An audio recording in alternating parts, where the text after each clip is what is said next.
leadership development. We talk a lot about that. But you know what? I've come to the conclusion that at a fundamental level, leadership development is human development.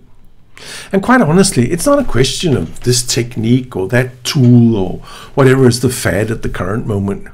And I say that, with a certain regret, because, had it just been that easy, few tools, read the book, take the course, bingo, and you're a fantastic leader. No, it's not that easy. That type of thinking actually is an example of simple solutions to complex problems. It doesn't work. So once we realize that leadership development is in fact human development, we also become frighteningly aware that what a huge task it actually is. So let's try and unpick that. A quick breakdown. What do we actually mean when we start talking about human development and human growth? Let me show you. It's a big subject, but let's just try and do a quick run through. So first of all, there's this whole aspect of self-awareness.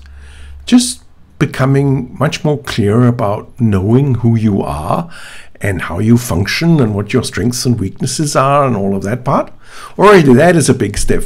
And then this idea that there is the possibility of self-improvement, a growth mindset, also big important step in all of that. And then emotional maturity, understanding our own emotions and getting better at managing them skillfully. I don't say we shouldn't have emotions, but we need to manage them maybe sometimes more skillfully. But it's also a question of understanding the others, empathy, understanding how other people process their emotions and what it means for them. That's a huge step in growing as a human being.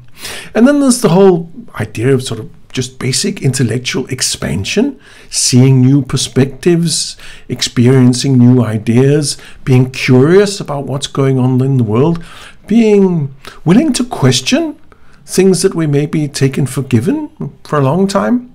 That's a huge subject as well. And then, of course, social connections.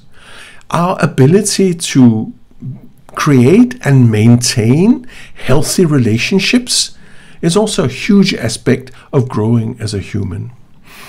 And then finally, some people will also talk about spiritual development in one form or the other, this idea of somehow coming to grips with, so what is the meaning of life, and what are my beliefs, and what are my values, and where do they come from?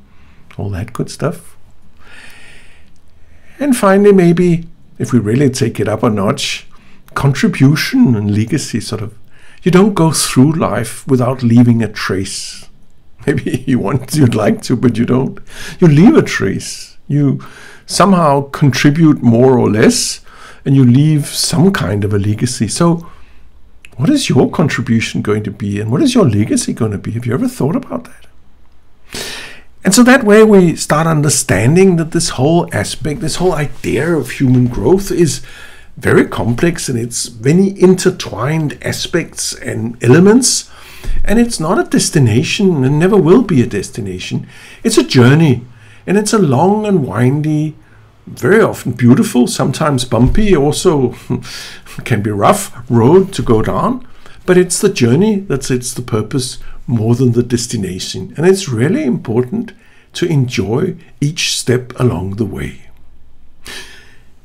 So when is a good time to start on that journey? When is it a good time to start growing as a human being? Well, I think it's a little bit like, planning for your retirement. When would that have been a good time to start? Well, for most of us, 15 or 20 years ago. And so what's the next best solution? Well, the next best solution is to start today, or if you must, tomorrow.